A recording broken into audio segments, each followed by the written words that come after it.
Sleeping Beauty by the Brothers Grimm. Once upon a time, in a faraway kingdom filled with sunlight and song, there lived a king and queen who had everything their hearts desired.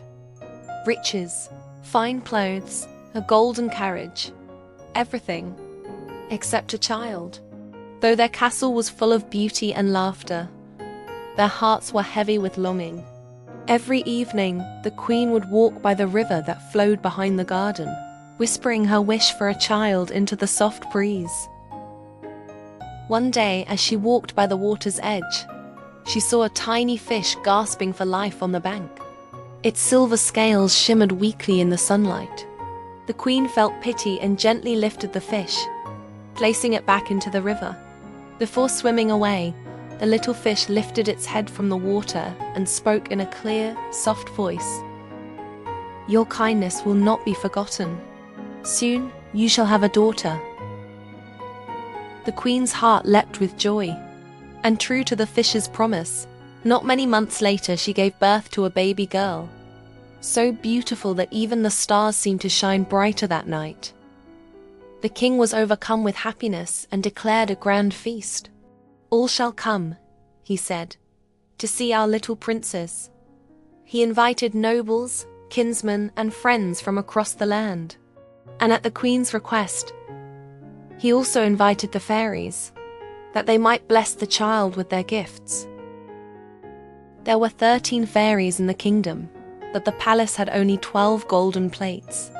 So, one fairy, the 13th, was left uninvited. The feast was magnificent. The 12 fairies wore red caps and shoes with high heels, each carrying a white wand.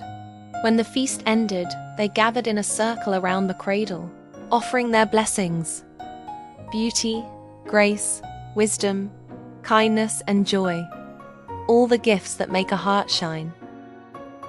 But just as the 11th fairy had spoken, the air trembled, and a dark shadow fell across the hall. The 13th fairy had arrived, uninvited, unwelcomed, and filled with anger. Her cloak was black as night, her shoes the color of ash, and in her hand she carried a broomstick. She glared at the king and queen and said in a voice cold as stone, "For your slight, I will have my revenge. When your daughter turns 15, she shall prick her finger on a spindle and die." The hall fell silent. The queen wept. The king stood frozen. But before despair could take hold, the 12th fairy stepped forward. "The curse must come to pass," she said gently, "but I will soften it. The princess shall not die. She will only fall into a deep sleep for 100 years. Then a prince shall come to awaken her." And with that she waved her wand and light filled the room once more. The king, determined to save his daughter, gave an order that every spindle in the kingdom be gathered and burned. Years passed and all the fairies' gifts came true. The princess grew into a young woman of grace and beauty, loved by all who saw her. Her laughter brought joy to the palace, and her kindness warmed every heart. But fate, as ever, has a way of finding its path. On the day of her 15th birthday, the king and queen were away. The princess wandered alone through the castle, exploring its many rooms. At last, she climbed a narrow staircase that wound its way to an old tower. At the top, she found a small door with a golden key. She turned it, and the door opened with a gentle creak. Inside, an old woman sat spinning flax. The spindle hummed softly as it turned. "How pretty that is," said the princess, stepping closer. "May I try?" The old woman nodded with a smile. The princess took the spindle in hand, and in that instant, the prophecy was fulfilled. She pricked her finger. A single drop of blood fell, and she sank to the floor in a deep, silent sleep. At that very moment, sleep spread through the palace like a wave of magic.